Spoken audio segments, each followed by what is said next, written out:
इस वीडियो में हम लोग एक बहुत ही इंटरेस्टिंग शॉर्ट स्टोरी डिस्कस करेंगे, two gentleman of Verona.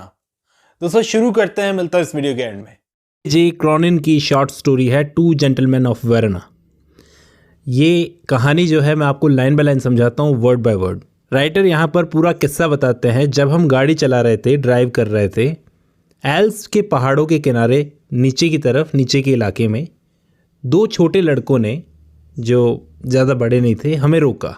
Outskirts of Verona, Verona के शहर के किनारे पर, बाहर की तरफ, शहर के बाहर।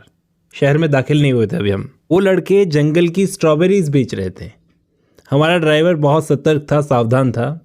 वो बोला, मत लेना, तुम्हें वेरोना सिटी में इससे बेहतर फल मिल जाएंगे। और वैसे भी ये लड़के, उस ड्राइवर ने उन लड़कों की कंडीशन देखते हुए पहले से ही जज कर दिया, जैसे उन्होंने कपड़े पहन रखे थे। ड्राइवर ने अपने कंधे हिलाए, अपने शोल्डर्स को श्रक किया, मतलब ये दिखाया कि उसे उन लड़कों का गंदा संदा, ये कपड़े ऐसे जो फटे कटे पहन रखे थे इन्होंने पुराने से, वो पसंद नहीं आया। एक लड़के ने पुरानी वॉन्ड सी जर्सी पहन रखी थी और खाकी कलर की पैंट्स पहनी हुई थी। दूसरे ने छोटी सी आर्मी वाली ट्यूनिक पहनी हुई थी, जो उसकी पतली बॉडी पर ढीली ढाली सी लटक रही थी। उनकी हालत बहुत गरीबों जैसी थी। भूरा रंग था, उलझे हुए बाल थे, गहरी और ईमानदार आंखें थी। ठीक है, ईमानदार आंखें थी, राइटर बोल रहा है। फिर भी उनमें कुछ ऐसा था जो दिल को छू गया। हमारे नैरेटर के साथी ने जब उनसे बात की तो पता चला कि वो दोनों भाई हैं। बड़े वाले का नाम है निकोला, जो कि 13 साल का है, और दूसरे का नाम है जैकोबो, जो कि 12 साल के आसपास है। इतना छोटा था कि कार के हैंडल तक भी बड़ा मुश्किल से पहुंच रहा था। अब नैरेटर ने क्या किया, हमारे नैरेटर ने उनका सबसे बड़ा वाला बास्केट खरीद लिया और टाउन की तरफ निकल गया। अगले दिन सुबह होटल से बाहर आए ये लोग। उन्होंने क्या देखा कि वो वही लड़के जो इनको शहर के बाहर मिले थे, दोनों बच्चे फाउंटेन के पास मोची का काम कर रहे थे। जो मोची मतलब जूते चमकाने का काम करता है ना, वो काम कर रहे थे और काफ़ी तेज़ बिजनेस चल रहा था उनका। नैरेटर बोलता है कि काफ़ी देर तक हम लोग उनका काम देखते रहे और जब काम कुछ धीमा हुआ तो उनके पास गए। उन्होंने हमें मुस्कुराते हुए वेलकम किया। नैरेटर ने पूछा कि मुझे लगा तुम लोग फल तोड़कर बेचते हो, फ्रूट पिकिंग का काम करते हो जीवन चलाने के लिए। मुझे नहीं पता था तुम ये मोची का भी काम करते हो। निकोला ने सीरियस एक्सप्रेशन देते हुए जवाब दिया, हम कई सारे काम करते हैं सर। कभी कभी हम टूरिस्ट का काम भी करते हैं, गाँव भी घुमाते हैं लोगों को, जैसे जूलियट की कब्र, जूलियट्स टॉम्ब, और भी दूसरी जगह घुमा देते हैं सर। उसने एक उम्मीद भरी नज़र से नैरेटर को देखा। नैरेटर मुस्कुराया और बोला, ठीक है, तुम हमें भी घुमा दो भाई। जब वो लड़के शहर के आसपास उन लोगों को घुमा रहे थे तो नैरेटर ने उनका बिहेवियर देखा, फिर से प्रभावित हो गया। वो बच्चे जैसे थे, बिना छुपी बातों के, आर्टलेस थे। जैकोबो तो गिलेरी की तरह था। ठीक है, निकोला का चेहरा बहुत शांत था, मुस्कुराहट थी उसके चेहरे पर, लेकिन दोनों के चेहरे पर एक गहरापन था, समझ थी, एक जिम्मेदारी थी। छोटी सी उम्र में उनको जो मिल गई थी, और उनकी उम्र से काफ़ी ज़्यादा लगती थी उनकी जिम्मेदारी। अगले कुछ दिनों तक नैरेटर बार बार उन लड़कों से मिला, क्योंकि हर काम में वो कोई ना कोई काम आ ही जाते थे। चाहे अमेरिकन सिगरेट चाहिए हो, ओपेरा के टिकट्स चाहिए हो, या ऐसे किसी अच्छे रेस्टोरेंट का नाम पता करना हो, तो निकोला और जैकोबो हमेशा काम आते थे। नैरेटर को सबसे ज़्यादा जो चीज़ छू गई वो थी उनकी मेहनत करने की लगन। गर्मियों की धूप में भी ये दोनों जूते पॉलिश करते थे, फल बेचते थे, अखबार बेचते थे, टूरिस्ट को घुमाते थे, और भी छोटे मोटे काम कर देते थे। नैरेटर बोलता है कि एक रात हमने उन दोनों लड़कों को एक सुनसान और हवा भरे चौराहे पर, एक स्क्वायर बना हुआ था, वहाँ पर देखा। वो लोग एक स्टोन पेवमेंट पर बैठे थे, लाइट के नीचे। निकोला का थकान हो रही थी, उसके बावजूद वो सीधा बैठा था। उसके पैरों के पास में अनसोल्ड अखबारों के बंडल पड़े थे जो आज बिके नहीं थे। जैकोबो उसके कंधे पर सिर रखकर सो रहा था। रात के लगभग 12 बजे का टाइम था। नैरेटर पूछता है, तुम इतनी रात तक बाहर क्यों हो निकोला? निकोला बोलता है कि हम पैडुआ से आने वाली बस का इंतज़ार कर रहे हैं, उसी में हम सारे अखबार बेच देंगे अपने। नैरेटर पूछता है, क्या तुम्हें इतनी मेहनत ज़रूरी लगती है जितनी तुम करते हो? तुम दोनों काफ़ी थके हुए लग रहे हो। इस पर निकोला कहता है, लेकिन हम कोई शिकायत नहीं कर रहे सर। ये लाइन उसकी मैच्योरिटी, सेल्फ रिस्पेक्ट को दिखाती है कि हमने किसी से कहा तो नहीं, भाई हम अपनी मेहनत कर रहे हैं ना। अब नेक्स्ट डे सुबह नैरेटर जूते पॉलिश करवाने के लिए वहाँ पर जाता है। फिर पूछ ही लेता है कि तुम दोनों इतनी मेहनत करते हो, अच्छा काम करते हो, अच्छा कमा भी लेते हो, फिर भी तुम लोग ना कपड़ों पर पैसा खर्च करते हो, ना खाने पर पैसा खर्च करते हो। तुम्हारा खाना भी सिर्फ ब्लैक ब्रेड होता है, अंजीर होता है, और दूसरी चीज़ें तुम खाते भी नहीं। पैसा बचता है तो ये पैसा किस लिए बचा रहे हो तुम लोग? निकोला शर्मा गया, उसका चेहरा लाल हो गया, फिर सफ़ेद पड़ गया। उसने ज़मीन की तरफ देखना शुरू कर दिया। ये साइन है कि वो कुछ तो छुपा रहा था, वो बता नहीं रहा था। नरेटर ने अंदाज़ा लगाया, शायद तुम अमेरिका जाने के लिए पैसा जमा कर रहे हो ना?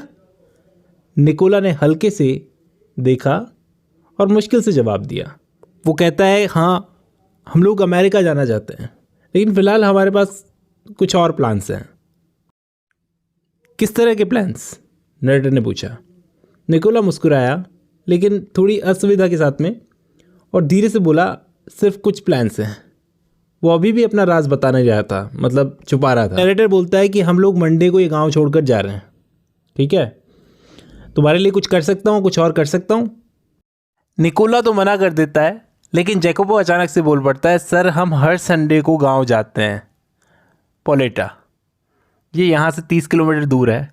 हम यूजुअली साइकिल से जाते हैं, लेकिन अगर आप चाहें तो हमें अपनी कार में भेज सकते हैं। अब नरेटर ने अपने ड्राइवर को छुट्टी दे रखी थी, तो वो बोला कि मैं खुद तुम लोगों को लेकर चलूँगा ड्राइव करके तुम्हारे गांव तक। थोड़ी देर चुप रहने के बाद में निकोला ने अपने छोटे भाई जैकोबो की तरफ गुस्से से देखकर मतलब नरेटर से बोला, सर हम आपको तकलीफ़ नहीं देना चाहते।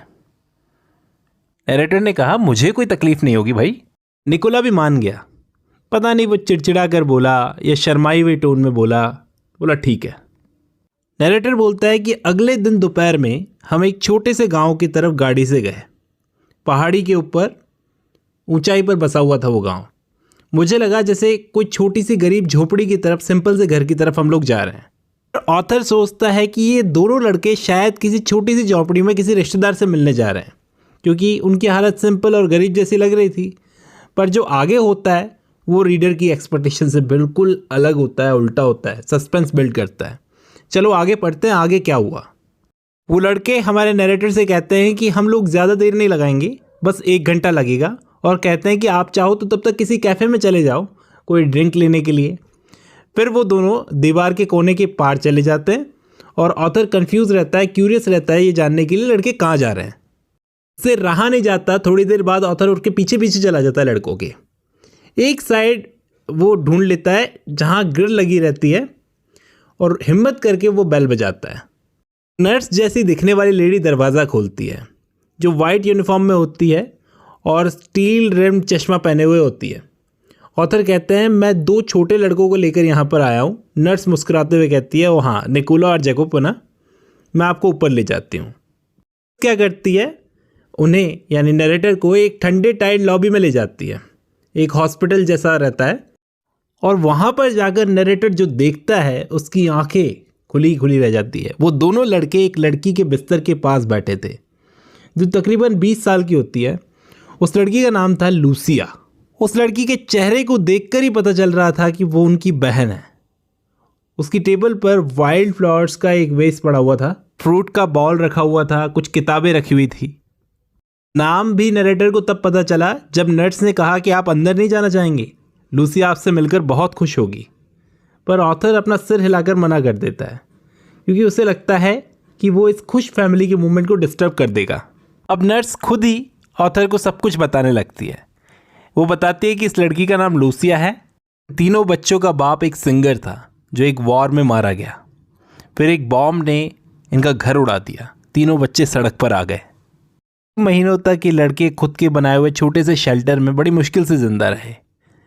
3 साल तक जर्मन्स ने उनकी सिटी पर रूल किया। रेसिस्टेंस मूवमेंट शुरू हुआ तो ये लड़के सबसे पहले उसमें शामिल हुए, और जब वॉर ख़त्म हुई तो वो अपनी बहन लूसिया के पास वापस आए, जो टीबी से, ट्यूबरक्लोसिस से स्पेन में पीन झेल रही थी। इस हॉस्पिटल में उसका इलाज चल रहा है। नर्स कहती है, मुझे ये बताने की ज़रूरत नहीं कि उन्होंने कभी गिव अप नहीं किया। इन बच्चों ने, वो दोनों हर हफ्ते बिना फेल एक रेगुलर पेमेंट भेजते हैं। एक बार भी उनका पेमेंट टूटा नहीं है, ताकि लूसिया का ट्रीटमेंट चलता रहे। नर्स कहती है, मुझे नहीं पता वो पैसा कहाँ से लाते हैं, पर वो हमेशा लेकर आते हैं, वो पैसा लेकर आते हैं। तो हालत ऐसी है कि खाना भी बड़ी मुश्किल से मिलता है, लेकिन हमेशा इन लड़कों का पेमेंट टाइम पर आ जाता है। ऑथर कहता है हाँ मैं मान गया, उनसे बेहतर कोई नहीं कर सकता। नरेटर उनका इंतज़ार करता है और गाड़ी में ले जाता है उनको बैठाकर। दोनों लड़के चुपचाप बैठे होते हैं। ऑथर भी कुछ नहीं बोलते क्योंकि उन्हें लग जाता है कि लड़के अपना सीक्रेट छुपाना चाहते हैं, दुनिया को बताना नहीं चाहते। और यहीं पर ये कहानी ख़त्म होती है दोस्तों। अब जब आपने ये वीडियो खत्म कर ली तो मैं उम्मीद करता हूँ आपको ये स्टोरी समझ में आई होगी। आज की इस वीडियो में इतना ही।